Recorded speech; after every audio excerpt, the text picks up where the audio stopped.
Hey there. So today is Memorial Day, Monday, May 31st, 2021.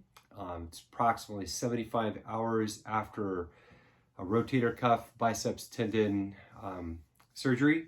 Some other things in there as well if you've seen the other videos. Just to kind of give you an update for today is overall, I'm doing like way better, which is great. So I'm having actually good success right now compared to what I thought that I would. My sleep last night was great. I'm able to sleep in my bed. I can't even believe I'm saying that, but I've heard from many other people that they haven't been able to sleep in their bed for months after a surgery. They've had to sleep in a recliner. And I did sleep in the recliner the first night. Got about 6 hours, I think 6.5 hours of sleep, I believe it was. And it was pretty good. And the second night, I just really struggled. So I went and I found a good position in my bed and it worked. And so I'm doing that now. So what I'm doing is basically sleeping on my left side. And I've got a pillow kind of behind my elbow and I've got a pillow for my hand. So it's like there's this shelf. And with this pad on the brace that I have here, my arm just stays in a really good position. And so I can rotate from that position to actually being kind of like more on my back, not fully on my back, but close to it. And I can get some pretty good sleep. So it's been really, really good that way. So I'm really pleased. My pain has overall been really, really low. I don't know, maybe I have a super good surgeon, maybe I just got lucky, I don't know, but I'm gonna take it. I did take some Tylenol last night, but that was more of a preventative type of a measure. Before I did go to bed though, I had a little bit of pain, but it was more self-induced, unintentionally self-induced. I was sitting in a different recliner in the house with a different pillow in a different position for too long, and my whole forearm and my hand started going numb, and my elbow started really kind of killing me.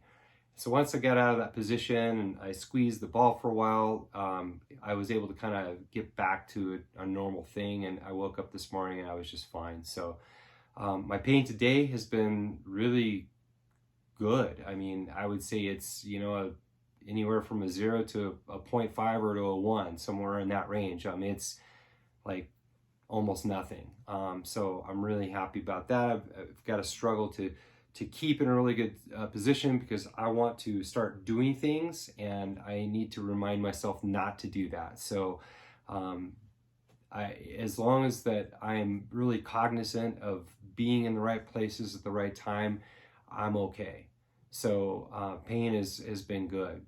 The drugs, I didn't tell any of the story before, but the drugs that I was prescribed were Zofran, and that's basically for an upset stomach, oxycodone, which is an opioid painkiller, Senokot, which is to help digestion, and Tylenol, which everybody knows. So I am pleased to say that I have not had to take any Zofran at all.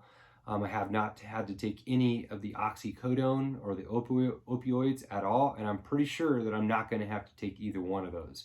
I'm getting pretty confident about that now at this point. So I did take Tylenol for the first day, and then I took it at night the last 2 nights, and I'm probably going to try to go without it tonight. We'll see how that goes. And I think that I'm going to discontinue the Senokot as well because my digestion is getting back on track. It's not quite there, I can tell, but it is getting better for sure. My eating is still good. I mean, I'm eating well. I'm not eating nearly as much as that I did, but that's to be expected because my activity is less. So I'm just going off of how I feel. If I'm hungry, I'm going to eat. If I'm not, then I don't.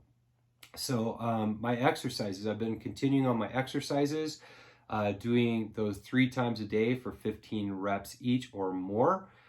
So I found that they're getting pretty simple for me. They're getting pretty easy for me, and that's a really good sign. With the exception of my mobility. So there's external rotation, keeping that elbow in tight. We're supposed to get out to about 40 degrees, which is probably right here. And I find that I start out at about 2 degrees, and that hurts a little bit. And I work my way up to 5, and work my way up to 10, work my way up to 15, and I'm probably somewhere around 30 to 35. So that's the one thing that I know that I need to work on more. So I've asked my wife, hey, can we do this like more times a day? I think that it's going to help. And she's totally accommodating with that. So that is one of the things that I need somebody for, is to do that external rotation. And then the other one is to make sure that I'm in either a neutral or a pronated grip, and I come all the way to full extension. Again, this is a passive movement that is assisted by my wife. So those are the two things that I really, really need help on still at this point, and I probably will need for a while. So I'm going to just do those more often. I'm going to continue to work and work and work, because I can tell that shoulder is getting tight. It's getting frozen, and I can't allow that to happen. I've got to work it out here. I've got to let it know that, hey, yeah, it's not super comfortable, but I've got to get it out there. So I would really highly encourage anybody that's going through the same thing, is to make sure that you don't put yourself to a point of hurting. Follow your doctor's instructions, but for me personally, is that I know that there's a fine lines between where I'm actually hurting myself and where that it's really uncomfortable, and I've got to push through that uncomfortable feeling. So just talk to your doctor, your PT about that. We're all different, so this is not medical advice. It's just telling you what's happening for me and what's working for me. The cold packs, I've been using a few cold packs here and there after I do that mobility, or in the very end of the night. I'll put that cold pack on there still, and I'm not really having any pain, but I think that it just kind of helps it. So I'll probably just start discontinuing the cold packs over the course of the next couple of days as well. The machine that I used initially, the first day and a half or so, I haven't been using at all either. That's that cold pack machine where you can fill it up with ice water bottles and things like that. I haven't been using that either. I've been continuing to try to walk around and move more. So I'm just kind of moving around the house, walking around the house, not going up and down the stairs yet too much, just a little bit when I have to. But I'm really trying to, just keep my movement going, and so I can be a normal person again here soon. So anyway, that's the update for today, Memorial Day. I'm going to continue to put out these videos to give you updates, because every day seems to be a little bit different. I'm making a little bit of progress. There's things that happen that I'm just hopeful that I can get this information out to you or to someone else that and this will help them. That's the whole point of me doing this. So if you like this, or that of somebody else that you think that it will help, please like and subscribe. Get this information out to them, and I'll keep on doing it. Thank you for your time.